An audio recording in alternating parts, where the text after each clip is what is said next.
Olá pessoal! No vídeo de hoje nós vamos conhecer um pouco mais sobre a Fazenda Dallas, que é uma das propriedades do Grupo Regers que fica localizada em Andradas, no estado de Minas Gerais. O grupo começou suas atividades lá em 1972 com o proprietário Henrique Luiz Regers, com a produção de flores e rosas na região de Olambra. Porém, lá não tinha o melhor clima e a melhor altitude para o cultivo das rosas, e por isso eles se mudaram para Munhoz, que fica no sul de Minas Gerais, e depois foram para Andradas, que é o município de maior produção de rosas do Brasil.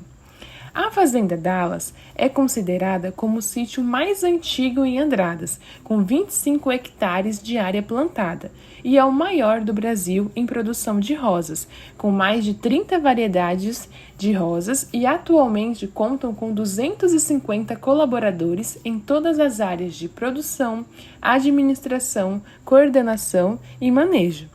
A propriedade está localizada a 1.350 metros de altitude e trabalha apenas com rosas de corte, tendo como foco principal a rosa branca avalanche, que é responsável por 20 a 25% da produção, que gera 150 mil hastes por semana. Agora que nós já sabemos um pouquinho sobre a história da Fazenda Dallas, vamos conhecer um pouco mais sobre as roseiras? A rosa é uma cultura extrativista e seu pico de produção varia entre 3 a 5 anos. A temperatura ideal de cultivo está na faixa entre os 15 a 30 graus Celsius, sendo que para manter essa margem, eles usam sombrites que diminuem a incidência solar.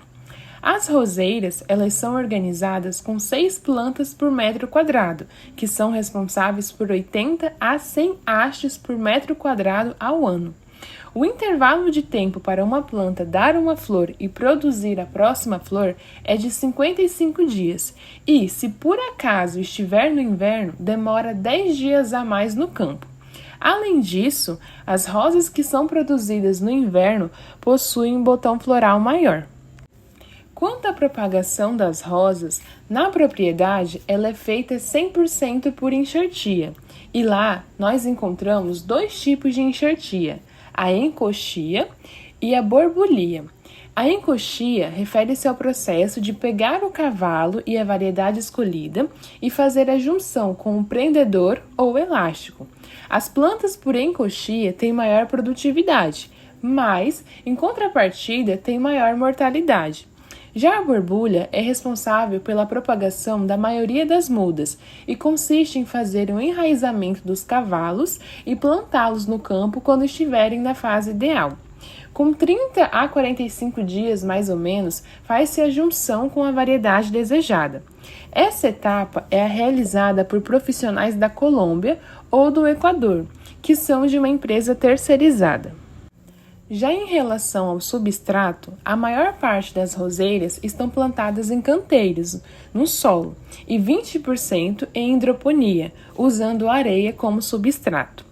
Quando se finaliza o ciclo das roseiras, é necessária a renovação dos canteiros, que dura 6 meses para ser finalizada e conta com uma nova adubação, correção de pH, o revolvimento do solo, a redefinição da altura do canteiro, a introdução da matéria orgânica, a cobertura do solo com o composto de rosa e também a incorporação de torta de mamona.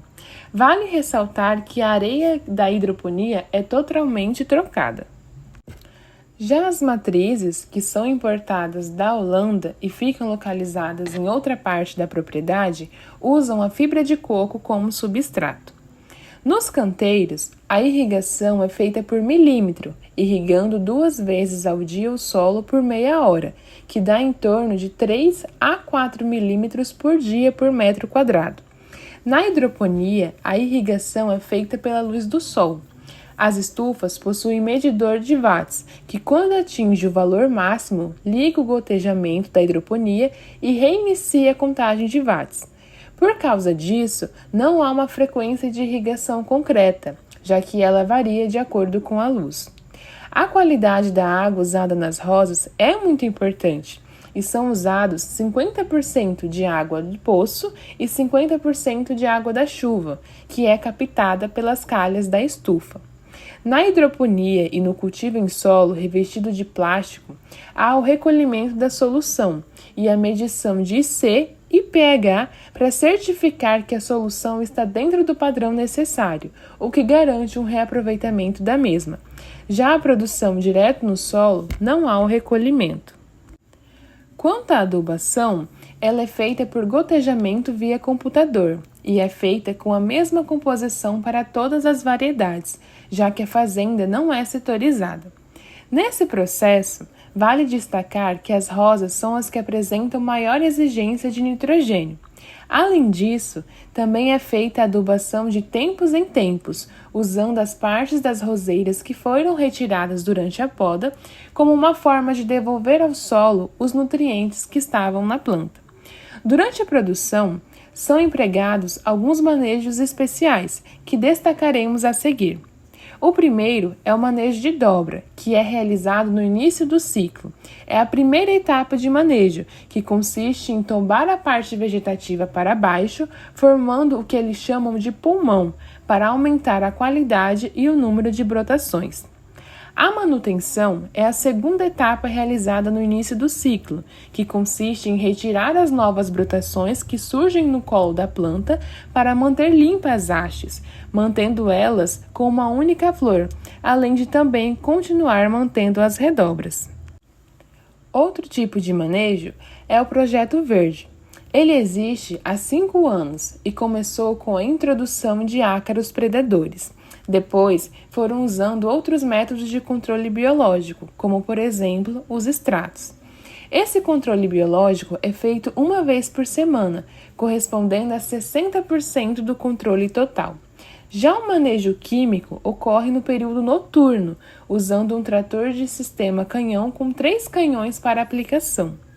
O manejo químico é especificamente para fungos, porque não encontraram alternativa biológica para os fungos, correspondendo a 40% do controle total. Ao final, tem-se o manejo de poda e colheita, sendo que todo dia é feita colheita. Já em relação à incidência de pragas e doenças nas roseiras, na Fazenda Dallas, o mapeamento acontece semanalmente por meio de um aplicativo para ver a intensidade de pragas ou doenças presentes na estufa, e a partir disso é realizado o acompanhamento do histórico de doença para um melhor manejo. Em relação ao aparecimento de pragas e doenças, o clima tem forte relação nesse processo. No clima úmido, há a presença do míldio e de botrites, que são fungos. Os míldios causam desfolha, perda das hastes e, para fazer o controle, é necessário fazer a poda drástica. Já os botrites causam manchas marrons nas pétalas, o que acaba tirando o valor comercial. No clima seco, também tem um aparecimento de oídios, que são os fungos e afetam as folhas. Além desses que já foram mencionados, tem também as agrobactérias, que se aproveitam de roseiras mais fracas e provocam a formação de galhas. Porém, não é realizado o controle, pois como há bastante área foliar para a planta manter o equilíbrio de nutrientes, essa bactéria não causa a morte da planta. Já em relação ao corte e a colheita das roseiras, os cortes eles são feitos em pisos, que nada mais é do que a distância entre o começo do galho na base até o corte.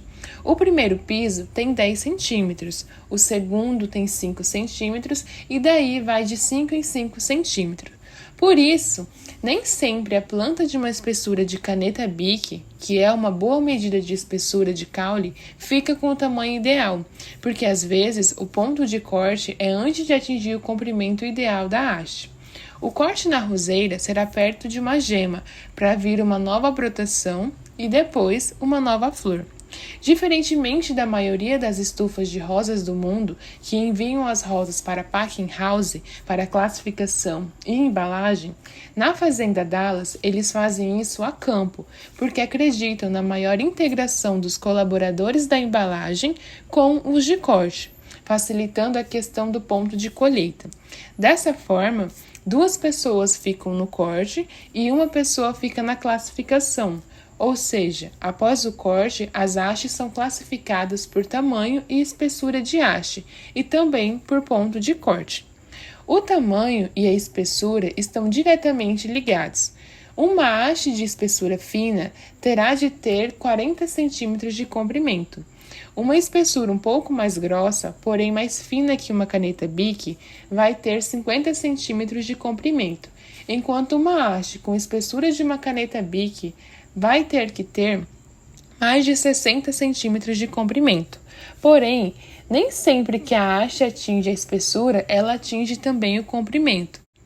Em relação aos pontos de colheita, eles dividem em pontos que vão de 0 a 3. O ponto 0 é em épocas quentes, que é bom para colher nesse ponto porque é mais fechado. Também é o ponto de colheita do sábado, para não dar tempo dos que ficarem abrirem tanto para a colheita de segunda e acabarem ultrapassando o ponto 3 e perder a rosa. O ponto 1 é nos sábados mais frescos, colhe-se nesse ponto. Já o ponto 2 é o estado ideal do botão, se colhesse nesse ponto praticamente todos os dias da semana. O ponto 3 é na segunda-feira, a referência da primeira colheita é no ponto 3, para não haver perda das rosas que já foram abertas. É importante destacar que cada variedade tem seu catálogo de ponto. E detalhe, junto com a classificação também é feita a maquiagem, que é a retirada de pétalas que não estão no padrão desejado, com alguma mancha, por exemplo. Em relação à classificação da roseira, nós dividimos elas em dois grandes grupos, A1 e A2. A1 é o grupo que corresponde à qualidade máxima e A2 são aquelas rosas que apresentam botões tortos ou apresentam algum problema na haste, mas essa haste não pode estar quebrada, ou então tem um aparecimento de manchas nas folhas. Essas são as duas únicas classificações comercializadas, e se as rosas não enquadrarem em nenhuma delas, a flor vai para o descarte. Agora que nós já sabemos sobre como é feita a produção das rosas, qual que é o manejo empregado, a gente fica pensando, para onde que vai tudo que é produzido? Lá na Fazenda Dallas, tudo que é produzido é comercializado por meio de uma cooperativa chamada Cooper Flora, que é uma plataforma de compra online e a precificação acontece de acordo com a oferta e demanda. A Cooper Flora, ela é especialista em flores de corte. 15% da produção da Fazenda Dallas é amarrada a contratos e eles trabalham com dois padrões de venda, atacado e varejo, sendo que no varejo a produção é enviada para supermercados. E essas entregas são feitas nas segundas, terças, quartas, quintas e no sábado. Já no atacado, as entregas são feitas aos sábados, segundas e quartas-feiras. E as embalagens dessas roseiras que vão para o atacado contam com uma dupla camada, 12 botões em cima e 8 botões embaixo. Um detalhe bastante interessante nesse processo de embalagem e transporte é que as rosas elas são embaladas e enviadas no mesmo dia que elas são colhidas, e esse transporte é feito de forma refrigerada para justamente aumentar os dias de durabilidade da rosa. Como vocês podem perceber, durante a produção e cultivo de rosas, tem muito cuidado e muita atenção em todo o processo envolvido. E em casa, depois da aquisição, não é diferente e precisa também manter esses cuidados, principalmente com a água, porque as rosas elas precisam de água limpa. Então é importante que aquelas plantas de atacado que não têm conservante na água precisam fazer a troca a cada 2 dias. E aquelas rosas que estão com água com conservante não precisam fazer a troca. Então é isso, pessoal. Nós esperamos que vocês possam ter entendido melhor um pouco mais sobre como funciona esse processo de produção das rosas, que vai desde o cultivo até o processo final, que é a comercialização. É o melhor presente, sabe por quê? Uma joia, ela vai usar, ela vai guardar, é um bem ali, é uma relíquia ali. A flor não, a flor é teu sentimento, você está passando algo vivo para aquela pessoa que você ama. Entendeu? Então a rosa ela traz coisas boas, ela traz confiança, né? Muito obrigada pela atenção.